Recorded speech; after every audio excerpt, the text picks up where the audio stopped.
I've been selling apple trees locally, they often ask me how long it takes them to fruit.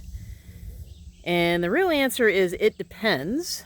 So it really depends on the variety of apple, the rootstock that you have, and a lot of other factors. So I'm going to show you an update on my trees, and these were mostly planted 4 years ago, and I'll kind of interject the ones that are maybe a little newer than that.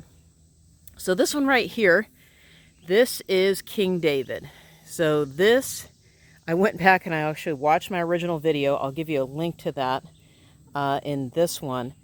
And it started off as a whip. And a whip is just basically a tree that is a single stem. It has no branches, nothing.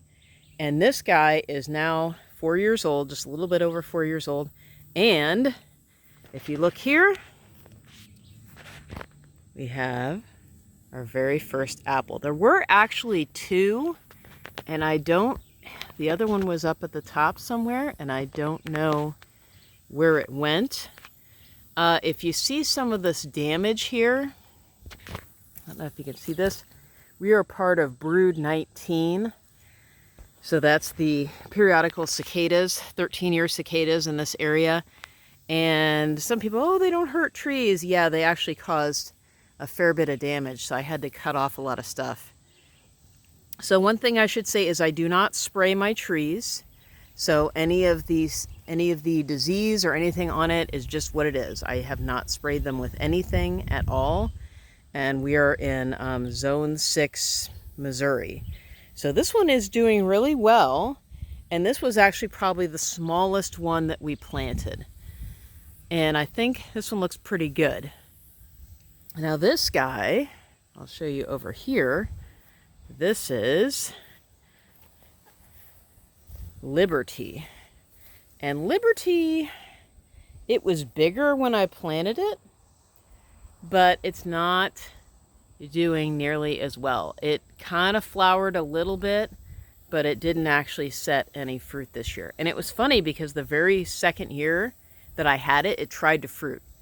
And all the recommendations say, don't let it fruit after, the first or second year. So I pulled it off, and basically it hasn't produced anything since. And I have these fences here because we do sometimes let our goats out.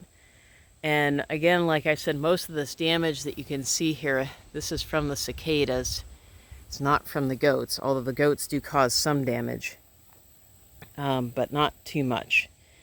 So I had another tree over here called Monarch, but it started getting disease, so mostly cedar apple rust, so I ripped it out. Plus it was a little bit too close to the house, and so I planted this guy. So this right here, this is actually an enterprise that I grafted myself, and it's taller than I am now. It's probably over 6 feet. And it's basically, it's a little bit more than a whip. It would be what we would call a feathered whip. I've got better protection on it because it's a lot thinner, so the goats were kind of causing some damage. And I wish I had taken a video of it, but I did a really tiny graft. I mean, the whole tree was like, probably like 4 inches. It was one bud and a tiny little piece of understock. And basically it grew from there. So this, I think, this one's, I guess it would be 3rd year. So I grafted that one just a couple of years ago, moved it over here, and it's doing really well. Now what's not doing well is over here. This is my enterprise, the other enterprise. And this one actually got planted in the fall, where those other two got planted in spring. And I had a lot of problems with deer chewing on this guy. And it was just kind of sitting there like a bump on a log. So I finally got mad at it last year and basically chopped a lot of the original branches off. And so it finally responded by putting out a fair bit of branches coming out. But again, we still got a fair amount of cicada damage. So this one has not flowered yet, even though it's technically the oldest one here. And it hasn't produced fruit yet. So it seems like it's very hit or miss. It kind of depends on the rootstock that you have, the soil that you have, how good the tree is. And, you know, this one gets more sun than any of the other ones, and I don't know why exactly it's doing this. But anyway, these are the trees in the side yard, and I'll show you some of the apples in one of the other parts of the yard.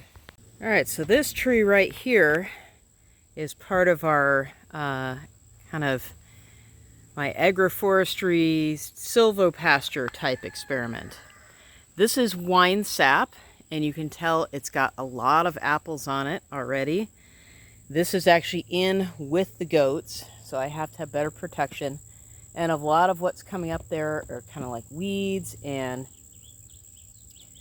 suckers that are coming up. And I don't mind if the goats chew on those. That's not really a big deal. But you notice this one, this I actually got from Lowe's.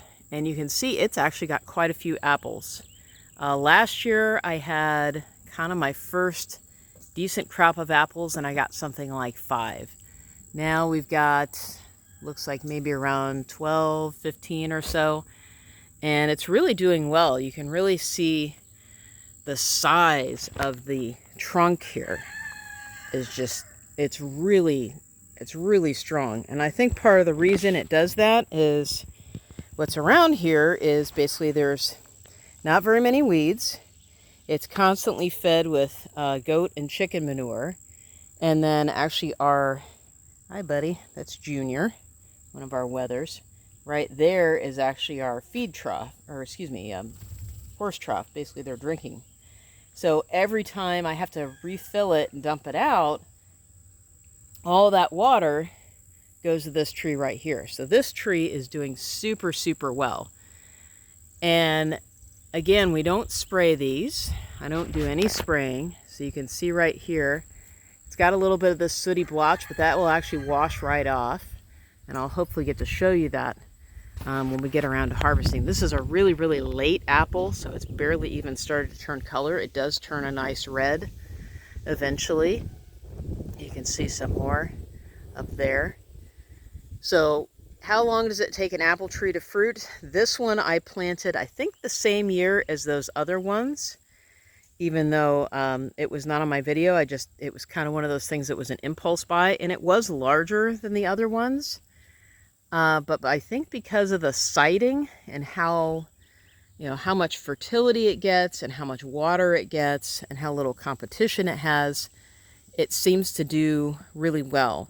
Now that doesn't not to say that it hasn't had any setbacks. This tree almost got ring barked a couple of times. So if you can see the back side here, right there, I don't know if you can see that. It's, yeah, right there. You can see it's still growing over that, because we had a sheep in here that I didn't know was just going to decide to eat bark, and almost killed the tree before I had better protection on it. Basically broke through all my protection and almost killed the tree. But it's doing great now, and seems to be none the worse for wear. So it's actually starting to produce some shade over here, so I can actually sit in the shade of this tree. I do not know what the rootstock is on this tree. I'm thinking it's a standard, but of course when you get something from Lowe's, from those big box stores, you don't know what you're going to get. I highly recommend Winesap. I like this variety, and I really have not had any disease problems with it. That's despite the fact that really more than maybe only about 20 feet from me are a whole bunch of cedar trees. But it really doesn't get cedar apple rust. So, and it hasn't gotten scab, it hasn't gotten mildew. So it's a really good tree. So highly recommended to try this method. It is tough because your goats are always trying to break through and eat your trees, because apples are apparently just delicious, apples and pears. But you get a lot of benefits from it. So give it a try. If you like this kind of thing, like and subscribe, and I'll hopefully put out more.